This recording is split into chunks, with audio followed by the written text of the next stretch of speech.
जानवरों में गधा सबसे ज्यादा बुद्धिहीन समझा जाता है।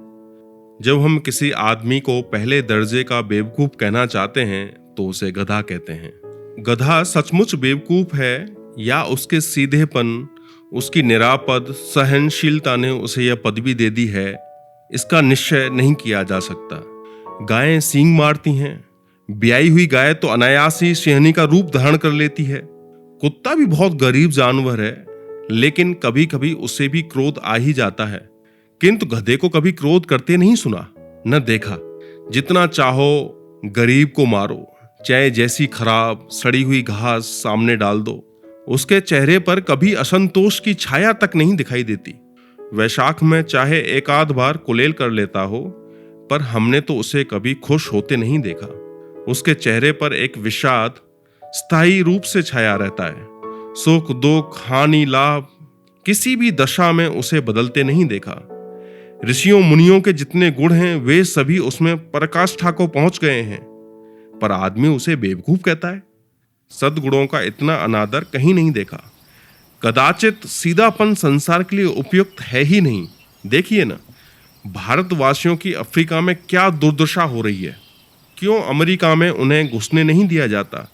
बेचारे शराब नहीं पीते, 4 पैसे कुसमय के लिए बचा कर रखते हैं, जी तोड़कर काम करते हैं, किसी से लड़ाई झगड़ा नहीं करते, 4 बातें सुनकर गम खा जाते हैं, फिर भी बदनाम हैं। कहा जाता है वे जीवन के आदर्श को नीचा करते हैं। अगर वे ईंट का जवाब पत्थर से देना सीख जाते तो शायद सभ्य कहलाने लगते। जापान की मिसाल सामने है। एक ही विजय ने उसे संसार की सब जातियों का हिस्सा बना दिया। लेकिन गधे का एक छोटा भाई और भी है जो उससे कम ही गधा है, और वो है बैल।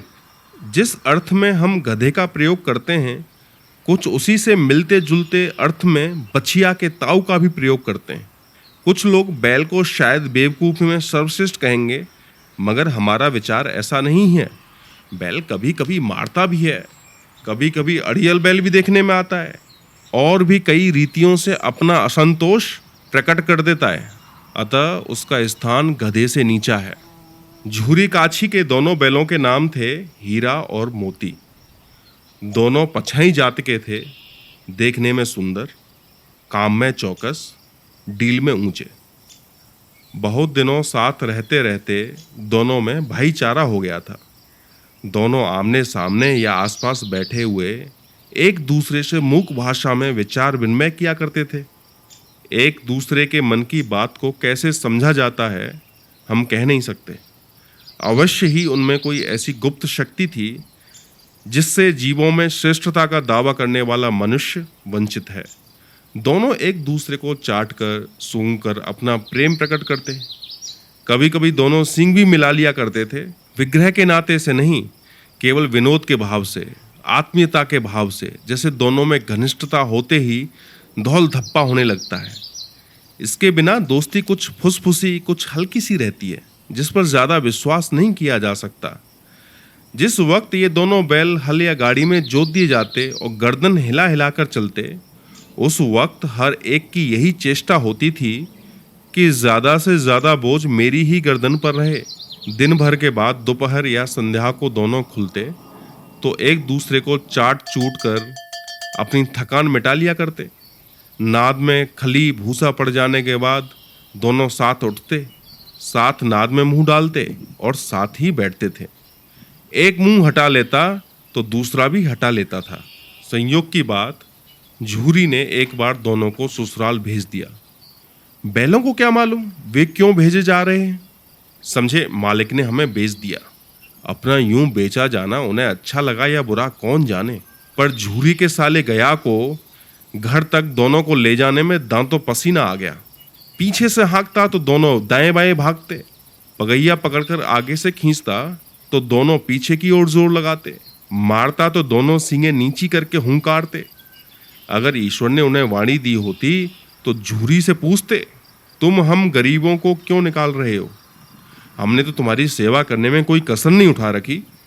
अगर इतनी मेहनत से काम न चलता था तो और काम ले लेते। हमें तो तुम्हारी चाकरी में मर जाना कबूल था। हमने कभी दाने चारे की शिकायत तक नहीं की। तुमने जो कुछ खिलाया वह सिर झुकाकर खा लिया। फिर तुमने हमें इस जालिम के हाथ क्यों बेच दिया? संध्या समय दोनों बैल अपने नए स्थान पर पहुंचे, लेकिन जब नाद में लगाए गए तो एक ने भी उसमें मुंह नहीं डाला। दिल भारी हो रहा था। जिसे उन्होंने अपना घर समझ रखा था वो आज उनसे छूट गया। यह नया घर, नया गांव, नए आदमी उन्हें बेगानों से लगते थे। दोनों ने अपनी मूक भाषा में सलाह की, एक दूसरे को कनखियों से देखा और लेट गए। तो दोनों ने जोर मारकर पगहे तुड़ा डाले और घर की तरफ चले। पगहे बहुत मजबूत थे, अनुमान न हो सकता था कि कोई बैल उन्हें तोड़ सकेगा, पर इन दोनों में इस समय दूनी शक्ति आ गई थी। एक एक झटके में रस्सियां टूट गईं। झूरी प्रातःकाल सोकर उठा तो देखा कि दोनों बैल चरनी पर खड़े हैं। दोनों की गर्दनों में आधी आधी रस्सी लटक रही थी। घुटने तक पांव कीचड़ से भरे हैं और दोनों की आंखों में विद्रोहमय स्नेह झलक रहा है। झूरी बैलों को देखकर स्नेह से गदगद हो गया, दौड़कर उन्हें गले लगा लिया। प्रेमालिंगन और चुम्बन का वो दृश्य बड़ा ही मनोहर था। घर और गांव के लड़के जमा हो गए और तालियां बजा बजाकर उनका स्वागत करने लगे। गांव के इतिहास में यह घटना अभूतपूर्व न होने पर भी महत्वपूर्ण थी। बाल सभा ने निश्चय किया, दोनों पशु वीरों का अभिनंदन पत्र देना चाहिए। कोई अपने घर से रोटियां लाया, कोई गुड़, कोई चोकर, कोई भूसी। एक बालक ने कहा, ऐसे बैल किसी के पास न होंगे। दूसरे ने समर्थन किया, इतनी दूर से दोनों अकेले चले आए, बताओ। तीसरा बोला, बैल नहीं है वे, उस जन्म के आदमी हैं। इसका प्रतिवाद करने का किसी को साहस नहीं हुआ। झूरी की स्त्री ने बैलों को द्वार पर देखा तो जल उठी। बोली, कैसे नमक हराम बैल हैं ये, एक दिन वहां काम न किया और भाग खड़े हुए। झूरी अपने बैलों पर यह आक्षेप सुन न सका। नमक हराम क्यों है? चारा दाना न दिया होगा तो क्या करते? स्त्री ने रौब के साथ कहा, बस तुम ही तो बैलों को खिलाना जानते हो, और तो सभी पानी पिला पिला कर रखते हैं। झूरी ने चढ़ाया, चारा मिलता तो क्यों भागते? स्त्री चिढ़ गई, भागे इसलिए कि वे लोग तुम जैसे बुद्धुओं की तरह बैलों को सहलाते नहीं, खिलाते हैं तो रगड़कर जोतते भी हैं। ये दोनों ठहरे कामचोर भाग निकले। अब देखूं कहां से खली और चोकर मिलता है। सूखे भूसे के सिवा कुछ न दूंगी, चाहे मर जाएं। और वही हुआ। मजूर की बड़ी ताकीद की गई कि बैलों को खाली सूखा भूसा दिया जाए। बैलों ने नाद में मुंह डाला तो फीका फीका, न कोई चिकनाहट, न कोई रस, क्या खाएं। आशा भरी आंखों से द्वार की ओर ताकने लगे। झूरी ने मजूर से कहा, थोड़ी सी खली क्यों नहीं डाल देता बे? मालकिन मुझे मार ही डालेगी, चुरा कर डाल दे।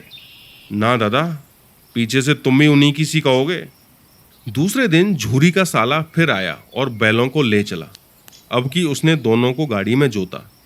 दो चार बार मोती ने गाड़ी को खाई में गिराना चाहा, पर हीरा ने संभाल लिया। वो ज्यादा सहनशील था। संध्या समय घर पहुंचकर उसने दोनों को मोटी रस्सियों से बांधा और कल की शरारत का मजा चखाया। फिर वही सूखा भूसा डाल दिया। अपने दोनों बैलों को खली, चूनी सब कुछ दी। दोनों बैलों का ऐसा अपमान कभी न हुआ था। झूरी इन्हें फूल की छड़ी से भी न छूता था। उसकी टिटकार पर दोनों उड़ने लगते थे। यहाँ मार पड़ी। आहत सम्मान की व्यथा तो थी ही, उस पर मिला सूखा भूसा। नाद की तरफ आंखें तक न उठाई। दूसरे दिन गया ने बैलों को हल में जोता, पर इन दोनों ने जैसे पांव न उठाने की कसम खा ली थी। वह मारते मारते थक गया, पर दोनों ने पांव न उठाया। एक बार जब उस निर्दयी ने हीरा की नाक पर खूब डंडे जमाए तो मोती का गुस्सा काबू से बाहर हो गया। हल लेकर भागा। हल, रस्सी, जुआ, जोत सब टूट टाट कर बराबर हो गया। गले में बड़ी बड़ी रस्सियां न होती तो दोनों पकड़ाई में न आते। हीरा ने मूक भाषा में कहा, भागना व्यर्थ है। मोती ने उत्तर दिया, तुम्हारी तो इसने जान ही ले ली थी, अब की बड़ी मार पड़ेगी। पढ़ने दो, बैल का जन्म लिया है तो मार से कहाँ तक बचेंगे, हीरा ने कहा। गया दो आदमियों के साथ दौड़ा आ रहा है। दोनों के हाथों में लाठियां हैं। मोती बोला, कहो तो दिखा दूं कुछ मजा मैं भी। लाठी लेकर आ रहा है। हीरा ने समझाया, नहीं भाई, खड़े हो जाओ। मुझे मारेगा तो मैं भी एक दो को गिरा दूंगा। नहीं, यह हमारी जाति का धर्म नहीं है। मोती दिल में ऐंठ कर रह गया। गया आ पहुंचा और दोनों को पकड़कर ले चला। कुशल हुई कि उसने इस वक्त मारपीट न की, नहीं तो मोती भी पलट पड़ता। उसके तेवर देखकर गया और उसके सहायक समझ गए कि इस वक्त टाल जाना ही बेहतर है। आज दोनों के सामने फिर वही सूखा भूसा लाया गया। दोनों चुपचाप खड़े रहे। घर में लोग भोजन करने लगे। उस वक्त छोटी सी लड़की 2 रोटियां लिए निकली और दोनों के मुंह में देकर चली गई। उस एक रोटी से इनकी भूख तो क्या शांत होती, पर दोनों के हृदयों को मानो भोजन मिल गया। यहाँ भी किसी सज्जन का वास है। लड़की बहरों की थी, उसकी माँ मर चुकी थी। सौतेली माँ उसे मारती रहती थी, इसलिए इन बैलों से एक प्रकार की आत्मीयता हो गई थी। दोनों दिन भर जोते जाते, डंडे खाते, अड़ते। शाम को थान पर बांध दिए जाते और रात को वही बालिका उन्हें 2 रोटियां खिला जाती। प्रेम के इस प्रसाद की यह बरकत थी कि 2-2 गाल सूखा भूसा खाकर भी दोनों दुर्बल न होते थे, मगर दोनों की आंखों में, रोम रोम में विद्रोह भरा हुआ था। एक दिन मोती ने मूक भाषा में कहा, अब तो नहीं सहा जाता हीरा, क्या करना चाहते हो? एक आध को सींगों पर उठाकर फेंक दूंगा। लेकिन जानते हो, वो प्यारी लड़की जो हमें रोटियां खिलाती है उसी की लड़की है जो इस घर का मालिक है। यह बेचारी अनाथ हो जाएगी। हीरा ने कहा, तो मालकिन को न फेंक दूं? वही तो इस लड़की को मारती है। लेकिन औरत जात पर सींग चलाना मना है, यह भूल जाते हो। तुम तो किसी तरह निकलने ही नहीं देते। कहो तो तुड़ाकर भाग चलें।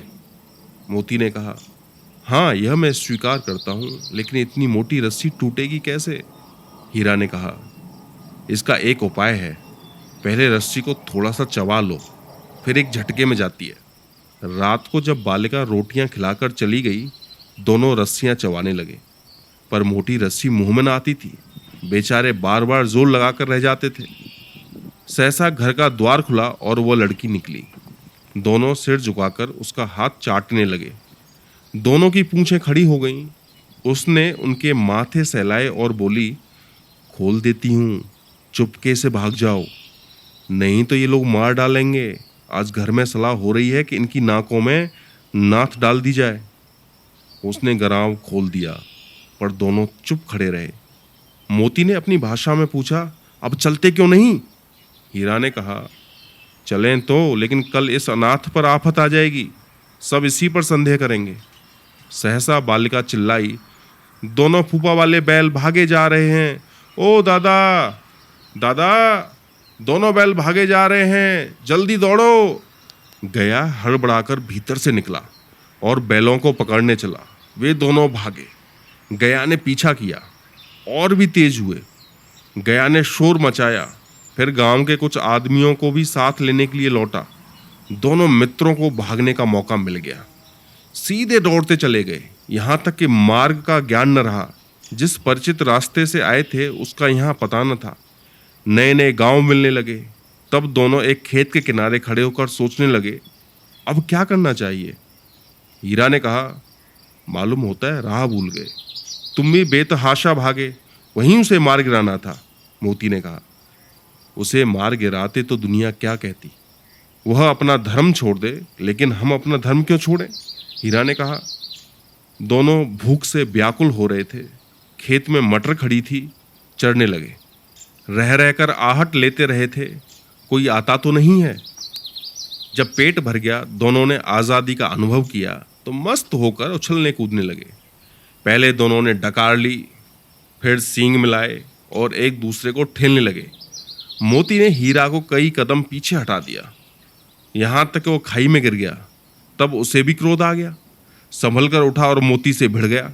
मोती ने देखा खेल में झगड़ा होता जा रहा है तो किनारे हट गया। अरे ये क्या, कोई सांड डौंकता चला आ रहा है। हाँ, सांड ही है। वह सामने आ पहुंचा। दोनों मित्र बगलें झांक रहे थे। सांड पूरा हाथी था। उससे भिड़ना जान से हाथ धोना है, लेकिन न भिड़ने पर भी जान बचती नजर नहीं आती। हमारी तरफ ही आ रहा है, कितनी भयंकर सूरत है। मोती ने मूक भाषा में कहा, बुरे फंसे, जान बचेगी, कोई उपाय सोचो। हीरा ने चिंतित स्वर में कहा, अपने घमंड में फूला हुआ है, आरजू विनती न सुनेगा। भाग क्यों न चलें? मोती ने कहा, भागना कायरता है तो फिर यहीं मरो, बंदा तो 9 तो 11 होता है। और जो दौड़ाए? तो फिर कोई उपाय सोचो जल्द। उपाय यही है कि उस पर दोनों जने एक साथ चोट करें। मैं आगे से रगेदता हूं, तुम पीछे से रगेदो। दोहरी मार पड़ेगी तो भाग खड़ा होगा। मेरी ओर झपटे तो तुम बगल से उसके पेट में सींग घुसेड़ देना। जान जोखिम है, पर दूसरा उपाय नहीं है। दोनों मित्र जान हथेलियों पर लेकर लपके। सांड को भी संगठित शत्रुओं से लड़ने का तजुर्बा न था। वो तो एक शत्रु से मल्लयुद्ध करने का आदी था। ज्यों ही हीरा पर झपटा, मोती ने पीछे से दौड़ाया। सांड उसकी तरफ मुड़ा तो हीरा ने रगेदा। सांड चाहता था कि एक एक करके दोनों को गिरा ले, पर ये दोनों भी उस्ताद थे, उसे वो अवसर न देते थे। एक बार सांड झल्लाकर हीरा का अंत कर देने के लिए चला कि मोती ने बगल से आकर उसके पेट में सींग भोंक दिया। सांड क्रोध में आकर पीछे फिरा तो हीरा ने दूसरे पहलू में सींग चुबा दिया। आखिर बेचारा जख्मी होकर भागा और दोनों मित्रों ने दूर तक उसका पीछा किया, यहां तक कि सांड बेदम होकर गिर पड़ा। तब दोनों ने उसे छोड़ दिया। दोनों मित्र जीत के नशे में झूमते चले जाते थे। मोती ने सांकेतिक भाषा में कहा, मेरा तो जी चाहता था कि मार ही डालूं। हीरा ने तिरस्कार किया, गिरे हुए बैरी पर सींग न चलाना चाहिए, यह सब ढोंग है। बैरी को तो ऐसा मारना चाहिए कि फिर न उठे। मोती ने कहा, अब घर कैसे पहुंचोगे वह सोचो, पहले कुछ खा लें तो सोचे। सामने मटर का खेत था ही। मोती उसमें घुस गया। हीरा मना करता रहा, पर उसने एक न सुनी। अभी 2 ही 4 ग्रास खाए थे कि 2 आदमी लाठियां लिए दौड़ पड़े और दोनों मित्रों को घेर लिया। हीरा तो मेड़ पर था, निकल गया। मोती सींचे हुए खेत में था, उसके खुर कीचड़ में धंसने लगे, न भाग सका, पकड़ लिया। हीरा ने देखा संगी संकट में है तो लौट पड़ा, फंसेंगे तो दोनों फंसेंगे। रखवालों ने उसे भी पकड़ लिया। प्रातःकाल दोनों मित्र कांजी हाउस में बंद कर दिए गए। दोनों मित्रों को जीवन में पहली बार ऐसा साबिका पड़ा था कि सारा दिन बीत गया और खाने को एक तिनका भी न मिला। समझ ही में न आता था कि यह कैसा स्वामी है। इससे तो गया फिर भी अच्छा था। यहाँ कई भैंसें थीं, कई बकरियां, कई घोड़े, कई गधे, पर किसी के सामने चारा न था। सब जमीन पर मुर्दों की तरह पड़े थे। कई तो इतने कमजोर हो गए थे कि खड़े भी न हो सकते थे। सारा दिन दोनों मित्र फाटक की ओर टकटकी लगाए देखते रहते, पर कोई चारा लेकर आता दिखाई न दिया। तब दोनों ने दीवार की नमकीन मिट्टी चाटनी शुरू की, पर इससे क्या तृप्ति होती। रात को भी जब कुछ भोजन न मिला तो हीरा के दिल में विद्रोह की ज्वाला दहक उठी। मोती से बोला, अब नहीं रहा जाता मोती। मोती ने सिर लटकाए हुए जवाब दिया, मुझे तो मालूम होता है कि प्राण निकल रहे हैं। इतनी जल्दी हिम्मत न हारो भाई, यहाँ से भागने का कोई उपाय निकलना चाहिए। आओ दीवार तोड़ डालें। मुझसे तो अब कुछ नहीं होगा, मोती ने कहा। बस इसी बूते पर अकड़ते थे। सारी अकड़ निकल गई। बाड़े की दीवार कच्ची थी। हीरा मजबूत तो था ही, अपने नुकीले सींग दीवार में गड़ा दिए और जोर मारा तो मिट्टी का एक चिप्पड़ निकल आया। फिर तो उसका साहस बढ़ा। इसने दौड़ दौड़ कर दीवार पर चोटें की और हर चोट में थोड़ी थोड़ी मिट्टी गिराने लगा। उसी समय काजी हाउस का चौकीदार लालटेन लेकर जानवरों की हाजिरी लेने आ निकला। हीरा का उजड्डपन देखकर उसे कई डंडे रसीद किए और मोटी सी रस्सी से बांध दिया। मोती ने पड़े पड़े कहा, आखिर मार खाई, क्या मिला? अपने बूते भर जोर तो मार दिया। ऐसा जोर मारना किस काम का कि और बंधन में पड़ गए। जोर तो मारता ही जाऊंगा, चाहे कितने ही बंधन पड़ते जाएं, हीरा बोला। जान से हाथ धोना पड़ेगा, कुछ परवाह नहीं, यूं भी तो मरना ही है। सोचो, दीवार खुद जाती तो कितनी जानें बच जाती। इतने भाई यहाँ बंद हैं, किसी की देह में जान नहीं है। 2-4 दिन यही हाल रहा तो सब मर जाएंगे। हाँ, यह बात तो है। अच्छा तो ला, फिर मैं भी जोर लगाता हूँ, मोती ने कहा। मोती ने भी दीवार में उसी जगह सींग मारा। थोड़ी सी मिट्टी गिरी और फिर हिम्मत बढ़ी। फिर तो वह दीवार में सींग लगाकर इस तरह जोर करने लगा मानो किसी प्रतिद्वंदी से लड़ रहा है। आखिर कोई 2 घंटे की जोर आजमाई के बाद दीवार ऊपर से लगभग 1 हाथ गिर गई। उसने दूनी शक्ति से दूसरा धक्का मारा तो आधी दीवार गिर पड़ी। दीवार का गिरना था कि अधमरे से पड़े सभी जानवर चेत उठे। तीनों घोड़ियां सरपट भाग निकलीं, फिर बकरियां निकलीं, इसके बाद भैंसें भी खिसक गईं, पर गधे अभी तक ज्यों के त्यों खड़े थे। हीरा ने पूछा, तुम दोनों क्यों नहीं भाग जाते? एक गधे ने कहा, जो कहीं फिर पकड़ लिए जाएं तो क्या हर्ज है, अभी तो भागने का मौका है। हमें तो डर लगता है हम यहीं पड़े रहेंगे। आधी रात से ऊपर जा चुकी थी। दोनों गधे अभी तक खड़े सोच रहे थे कि भागें या न भागें, और मोती अपने मित्र की रस्सी तोड़ने में लगा हुआ था। जब वो हार गया तो हीरा ने कहा, तुम जाओ, मुझे यहीं पड़ा रहने दो, शायद कहीं भेंट हो जाए। मोती ने आंखों में आंसू लाकर कहा, तुम मुझे इतना स्वार्थी समझते हो हीरा?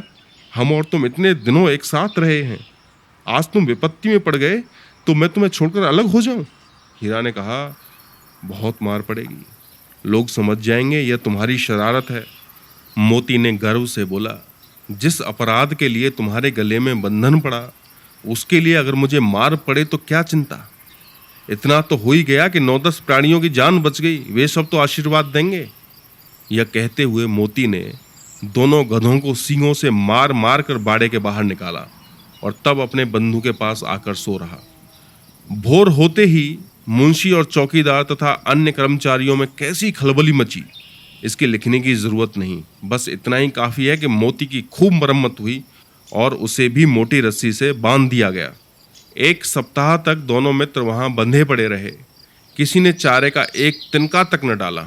हाँ, एक बार पानी दिखा दिया जाता था, यही उनका आधार था। दोनों इतने दुर्बल हो गए थे कि उठा तक नहीं जाता था। ठठरियां निकल आई थीं। एक दिन बाड़े के सामने डुग्गी बजने लगी और दोपहर होते होते वहां 50-60 आदमी जमा हो गए। फिर दोनों मित्र निकाले गए और उनकी देखभाल होने लगी।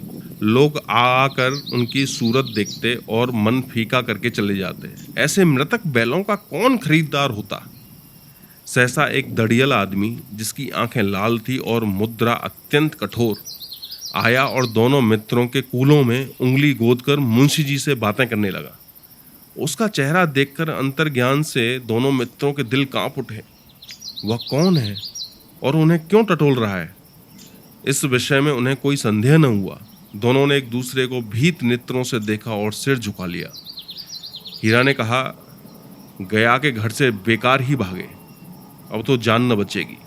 मोती ने अश्रद्धा के भाव से उत्तर दिया, कहते हैं भगवान सबके ऊपर दया करते हैं, उन्हें हमारे ऊपर दया क्यों नहीं आती?